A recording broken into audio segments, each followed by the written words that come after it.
सुस्वागतम विद्यार्थी मित्रांनो. आता तुम्ही 8वीतून 9वीत आहात. आता आपण गणितामध्ये यावर्षी तुम्हाला 2 भाग आहेत. पैकी पहिल्या भागात तुम्ही 2 प्रकरण बघितले. आता दुसऱ्या भागातलंही एक प्रकरण मला वाटतं झालं असेल किंवा होईल. आणि आता आपण दुसरं प्रकरण बघणार आहोत. तर दुसरं प्रकरण जे ते म्हणजे समांतर रेषा.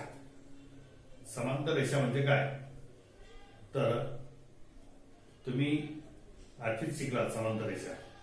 तर जेव्हा ज्या रेषा एकाच प्रतलात असतात परंतु एकमेकींना छेदत नाही त्या रेषांना समांतर रेषा म्हणतात.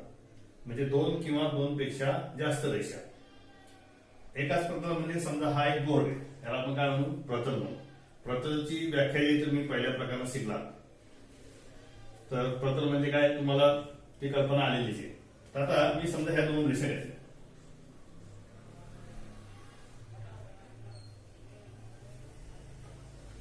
आणि ह्या पुन्हा एक दुसऱ्या 2 रेषा घेतल्या. आपण याला नाव देऊ एल एम, याला देऊ पी आणि क्यू. आता या 2 रेषा जर आपण अशा वाढवल्या, रेषा आहे काय अमर्याद वाढतात, तर आपण असं दोन्ही बाजू वाढतात अशा जर वाढवल्या तर त्या कुठेतरी एकमेकांना इथं छेदतात है ना. तर या रेषा काय एकमेकांना छेदणाऱ्या आहेत. जरी त्या आपल्याला दिसतात की त्या छेदणाऱ्या नाही आहेत परंतु त्यांच्या दिशा ज्या आहेत त्या एकमेकांना छेदणाऱ्या असण्यासारख्या दिसत आहेत. तसंच तुम्ही या 2 रेषा जर बघितल्या आपण, तर तुम्ही या रेषा असं वाढवत गेले सरळ तर त्या कुठेही एकमेकांना छेदणार नाहीत. तर ज्या 2 रेषा एकमेकांना कुठेही छेदणार नाहीत त्या रेषांना आपण काय म्हणतो, समांतर रेषा. तर यामध्ये या रेषा समांतर रेषा आहेत परंतु या रेषा समांतर नाहीत, त्यांना आपण असमांतर रेषा म्हणतो. आता तुमच्या लक्षात आलं असेल की समांतर रेषा म्हणजे काय, की ज्या रेषा एकाच प्रतलात असतात परंतु एकमेकांना छेदत नाही त्या रेषांना आपण समांतर रेषा म्हणतो. प्रतल हा शब्द तुमच्या लक्षात आला असेल की हा एक प्रतल आहे, ही भिंत एक प्रतल आहे. तर आता ही भिंत आणि बाजूची एक भिंत, या जर अशा दोन्ही भिंत जर तुम्ही समजलं तर 2 प्रतल वेगळे होते. ते 2 भिन्न प्रतल, म्हणजे इकडची एक रेषा तिकडची रेषा पकडली आपण तर त्या एकमेकांना छेदू शकतात. परंतु एकाच प्रतल म्हणजे काय, हे सेम ही एकच भिंत किंवा हा एकच बोर्ड, या प्रतलात आपण हे 2 रेषा काढल्या त्या जर एकमेकांना छेदणार असेल तर त्या समांतर रेषा आहेत. आता या रेषांमध्ये आता तुम्ही समजा मी इथे या 2 रेषांना छेदणारी आणखी एक रेषा काढली तर हिला आपण म्हणतो काय, छेदिका. हिला म्हणतात छेदिका.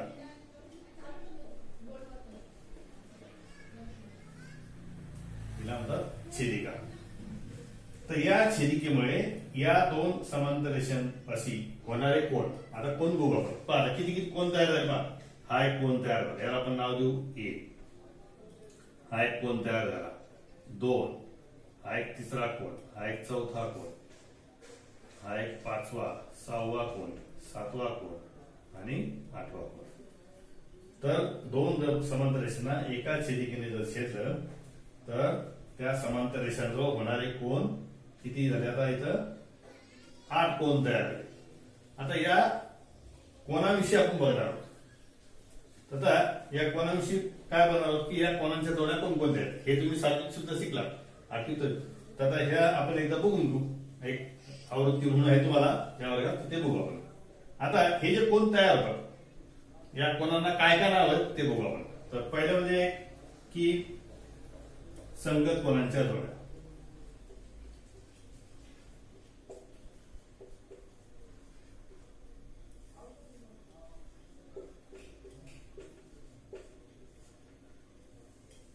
आता संगत कोनांच्या जोड्या कोणत्या आहेत तर पहा, हा एक कोन आहे ए आणि हा कोन ई.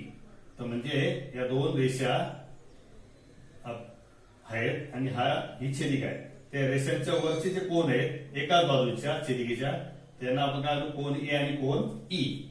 तर ही एक जोडी आपल्याला इथे मिळते ही पहिली जोडी, त्याला आपण एक नाव देऊ. नंतर त्याचप्रमाणे दुसरी जोडी कोणती मिळते, जशी ए आणि ई मिळाली रेषेवर, तसे रेषेखालची डी आणि एच, कोन डी व कोन एच. आता हे झालं छेदिकेच्या एका बाजूचे. छेदिकेच्या दुसऱ्या बाजूचे पाहू आपण. जसं ए गेलं तसं बी, जसं ई गेलं तसं एफ, म्हणजे बी आणि एफ. तर तिसरी जोडी आपल्याला मिळते कोन बी व कोन एफ. नंतर तसे आपल्याला कोणती जोडी मिळते, सी आणि जी. चौथी जोडी कोन सी व कोन जी. तर अशा प्रकारे आपल्याला या 4 जोड्या मिळाल्या. या ज्या 4 जोड्या आहेत त्यांना आपण संगत कोनांच्या जोड्या. या 4 संगत कोनांच्या जोड्या मिळाल्या. हे 4 संगत कोन कसे असतात, समजा हा कोन ए आणि ई घेतला तर या दोन्ही कोनांची मापे कशी असतात, सारखीच असतात, समान असतात.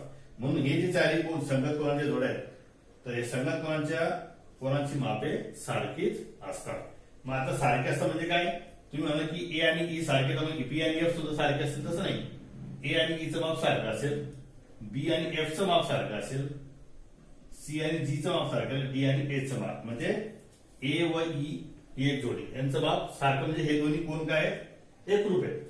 डी आणि एच कोण एकरूप आहेत, बी आणि एफ कोण एकरूप आहेत, सी आणि जी हे दोन कोण एकरूप असतील. नंतर पुढचं एक आपण कोणांची जोडी बघू. तर ते आपण बघितले की आंतरव्युत्क्रम कोन. आता आंतरव्युत्क्रम कोन म्हणजे काय, तर ते आपण बघू. आंतरव्युत्क्रम कोनांची जोडी किंवा कोनांच्या जोड्या म्हणून आपण.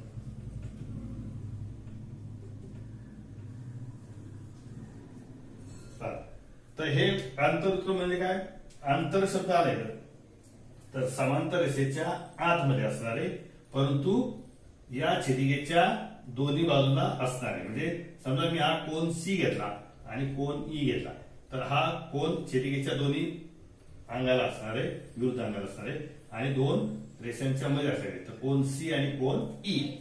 तर ही एक जोडी झाली, कोन सी व कोन ई. तर याला म्हणतात आंतरव्युत्क्रम कोन. तसंच जसं सी आणि ए तसं डी आणि एफ, कोन डी व कोन एफ ही एक जोडी आहे. त्याला म्हणतात आंतरव्युत्क्रम कोनांच्या जोड्या. जसं हे कोणाच्या आपल्या दोन रेषांच्या आतील लागले. आता रेषेच्या बाहेर कोन बघू आपण, म्हणजे हे कोन बी आणि एच छेदिकेच्या दोन्ही साईडला, म्हणजे एक साईडला आणि दुसरी विरुद्ध साईडची बी आणि एच, तर ही एक जोडी. त्याला म्हणतो आपण हे रेषेच्या बाहेर म्हणजे म्हणतात बाह्य व्युत्क्रम कोन. बाह्य म्हणजे रेषेच्या बाहेर असणार आहे. तर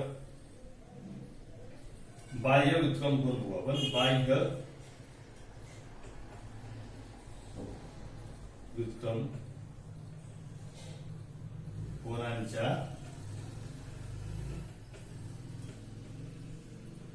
जोड्या.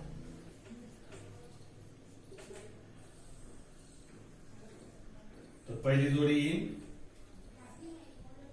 बी आणि एच, कोन बी व कोन एच. दुसरी जोडी येईल ए आणि जी, कोन ए व कोन जी.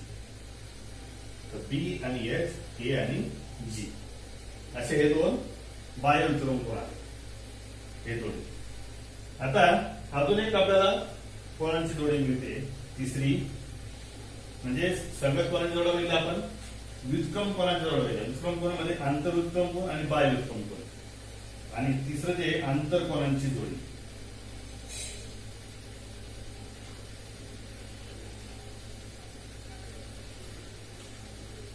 आंतर कोनांची जोडी. आता इथं आंतर शब्द आहे, पुन्हा इथं आंतर कोनांची जोडी म्हणजे काय, आंतर कोनांची जोडी म्हणजे पुन्हा दोन रेषांच्या आतील कोन, परंतु छेदिकेच्या एकाच बाजूला असलेले. आता छेदिकेच्या एकाच बाजूला म्हणजे या बाजूला असले आणि या बाजूला असले कोनांची जोडी. तर छेदिकेच्या उजव्या बाजूला असलेले कोनांची जोडी म्हणजे कोन डी व कोन ई. आता इथं मी लिहितो एक, कोन डी व कोन ई ही एक जोडी आपल्याला मिळते. नंतर दुसरी जोडी आहे या बाजूची, डाव्या बाजूची, कोन सी आणि कोन एफ, कोन सी व कोन एफ पहा. म्हणून हे दोन रेषांच्या आतील कोन, पण छेदिकेच्या एकाच बाजूचे कोन, म्हणून याला ना आंतरकोन म्हणतात यांना. आता ह्या आपल्याला तीन प्रकारच्या कोनांच्या जोड्या मिळाल्या. संगत कोनांच्या जोड्या, आंतरउत्क्रम कोनांच्या जोड्या आणि बाह्य आंतरकोनांची जोडी. हे दोन समांतर रेषा आणि त्याला एका छेदिकेने छेदल्यामुळे होणारे कोन. आपण पहिले की 8 कोन तयार झाले. ह्या 8 कोनच्या आपण वेगवेगळ्या प्रकारच्या जोड्या बघितल्या. आता यामध्ये यांचे गुणधर्म काय ते बघू आपण. आता पहा, ज्यावेळेस एक कोणत्याही रेषेला दुसऱ्या रेषेने छेदले तर काय होतं, याला होतात विरुद्ध कोन. तर हे विरुद्ध कोन नेहमी काय असतात, एकरूप असतात. म्हणजे याचं माप जर 50 असेल तर याचंही माप किती असणार आहे, 50. याचं 130 असेल तर याचं 130 असतं. एक पहिला गुणधर्म आहे. दुसरा गुणधर्म काय आहे की हे जे रेषेजोडीतील कोन असतात हे एकमेकांचे पूरक असतात. म्हणजे यांची बेरीज किती असते, 180 अंश. म्हणजे 130 आणि 50 180. तसं इथं 50 आणि 130 180. म्हणजे एका रेषेने दुसऱ्या छेदामुळे विरुद्ध कोनात जोड्या तयार होतात, त्या एकरूप असतात आणि रेषे जोडते कोन काय असतात, एकमेकांचे पूरक असतात. तिसरा गुणधर्म बघणार आहे आपण की समजा दोन रेषांना एका छेदीने छेदलं, तर समजा एका संगत कोनाची जोडी एकरूप असेल, म्हणजे कोन ए आणि कोन ई जोडी जर एकरूप असेल तर बाकीच्या सगळ्या ज्या जोड्या आहेत तर त्या एकरूप असतात. हा एक गुणधर्म आहे. म्हणजे हे सगळे कोन काय असतील एकमेकांशी, या जोड्या एकरूप असतात. नंतर व्युत्क्रम कोनाच्या बाबतीत तेच आहे. आंतरव्युत्क्रम कोन असो किंवा बाह्यव्युत्क्रम कोन, ते सुद्धा एक जोडी जर समजा डी आणि बी एफ हे जर समजा एकरूप असतील तर सी आणि ई सुद्धा एकरूप असतात, किंवा बी आणि एच एकरूप असतात, ए आणि जी सुद्धा एकरूप असतात. आणि मात्र आंतरकोनाच्या जोडीच्या बाबतीत वेगळे आहे. हे संगत कोन, आंतरव्युत्क्रम कोन एकरूप असतात, परंतु आंतरकोन जोडी जी आहे तर ही काय असते, यांच्या दोघांची बेरीज 180 असते. म्हणजे ही छेदिकेच्या एकाच बाजूला म्हणजे कोन डी आणि कोन ई यांची जर बेरीज बघितली आपण तर ती 180 अंश असते. म्हणजे ते एकमेकांचे पूरक असतात. म्हणजे आंतरकोन पूरक कोन असतात, एकमेकांचे पूरक असतात. सी आणि एफ हे सुद्धा पूरक असतात. तर एक लक्षात ठेवा की संगत कोनांच्या जोड्या एकरूप असतात, व्युत्क्रम कोनांच्या जोड्या एकरूप असतात, आंतरकोनांच्या जोडी काय असतात, पूरक असतात. तर हे आपण गुणधर्म आपण बघितले. हे गुणधर्म समांतर रेषा आणि छेदिके यामुळे तयार होणारे कोन यांच्या अर्थ आपण बघितले. आता आपण एक उदाहरण याच्यात बघू. आपण एक छोटस उदाहरण घेऊ आपण, म्हणजे तुमच्या आणखी लक्षात येईल. ठीक आहे, याला आपण नाव जे दिले ABCD जाऊ देऊ. म्हणजे काय, समजा मी ए चं माप 50 घेतलं. आता एचा 50 घेतला म्हणजे याच्यामुळे विरुद्ध होणारा कोण कोणता आहे, सी. म्हणजे किती माप 50 अंश. मग हा एक हे एकमेकांचे काय रेषे जोडते कोण आहेत. मग याचा 50 आहे तर याचा 130 येणार. तसं इथं हे झालं. तसं आता ही याला समांतर आहे आणि ही छेदिका आहे, म्हणजे हे जे माप आहे तेच हे माप असणार. याचं माप सुद्धा किती असणार, 50. याचं सुद्धा 130 येईल. याचं 50 म्हणून हे 50. याच्या विरुद्ध कोण हा 130 अंश. याच्या विरुद्ध कोण किती, 130 अंश. आता बघायचं आपण हे टॅली करून बघू. संगत कोनांची जोड आहे. ए व ई, ए किती आहे 50 अंश, ई सुद्धा 50 अंश. म्हणजे एकमेकांचे एकरूप आहेत. डी व एच, डी आणि एच, डी 130 एच 130 म्हणजे एकरूप आहेत की संगत कोन एकरूप आहेत. बी आणि एफ, बी आणि एफ 130 130. सी आणि जी, सी आणि जी 50 50. तसा आंतरव्युत्क्रम कोन सी व ई, हा कोन सी आणि हा कोन ई 50 50. आंतरव्युत्क्रम कोन एकरूप आहेत. तसं डी आणि एफ 130 130 एकरूप आहेत दोघेही कोन. तसं बाह्यव्युत्क्रम कोन बी आणि एच, बी 130 अंश, कोन एच 130 अंश एकरूप आहेत. कोण ए व कोण जी, कोण ए 50 अंश, कोण जी सुद्धा 50 अंश, ते करू. आता आंतरकोनांचे जोड बघू, ते पूरक असतात. पहा डी आणि ई, डी आणि ई, डी आणि 130 आणि 50 भिन्न आहेत, परंतु दोघांची बेरीज किती आहे? 130 अधिक 50 180, म्हणजे एकमेकांचे पूरक. तसं सी आणि एफ 50 अधिक 130 180 अंश. तर अशा प्रकारे आपल्याला समांतर रेषा आणि छेदिकेमुळे होणारे कोन आणि त्या कोनांच्या मुळे तयार होणारे संगत कोनांच्या जोड्या, आंतर उत्क्रम कोनांच्या जोड्या, बाह्य उत्क्रम कोनांच्या जोड्या आणि आंतर कोनांच्या जोड्या, हे आपण आता बघितलं. आता याचे गुणधर्म आपण बघितले. आता तुम्ही हे व्यवस्थित अभ्यासा. हे संगत कोनांच्या जोड्या कशा तयार होतात ते एकदा व्यवस्थित बघा, लिहून काढा. आंतर उत्क्रम कोनांच्या जोड्या लिहून काढा. आणि हे इथलं माप तुम्ही, हे मी 130 50 घेतलं, तुम्ही वेगळं माप घ्या. कोणत्या एका कोणाचं माप घेतलं त्याच्यावर सगळ्या कोणाची माप आपल्याला काढता येतात. समजा मी इथं 40 घेतलं तर तुम्हाला फक्त 140 40 140 140 आणि 40 180 अशा प्रकारे तुम्हाला बाकीचे माप लगेच काढता येतील. तर अशा प्रकारे तुम्ही उदाहरण घेऊन तुम्ही याचे सराव करू शकता. आता या समांतर रेषांचे गुणधर्म म्हणजेच हे ज्या कोनांच्या जोड्या तयार झाल्या, तर समांतर रेषा असतील आणि हे छेदिका असेल तर हे सगळं समांतर रेषांच्या बाबतीत शक्य आहे. म्हणजे दोन रेषा समांतर असतील, त्यांना एक छेदिकेने छेदलं तर संगत कोनांच्या जोड्या एकरूप असतात, आंतर उत्क्रम कोनांच्या जोड्या एकरूप असतात आणि आंतर कोनांची जोडी पूरक असते. याचे जे आपण प्रमेय आहेत तर ते आपण पुढच्या पिरियडला बघू. तर आज आपण एवढं बघितलंय, एवढं तुम्ही व्यवस्थित अभ्यासामध्ये या जोड्या जर तुम्हाला व्यवस्थित पाठ करताल तर मग आपल्याला पुढचं प्रमेय आपल्याला सोपं राहील. तर त्यासाठी आज आपण थांबणार आहोत आणि उद्या पुन्हा आपण भेटू. धन्यवाद.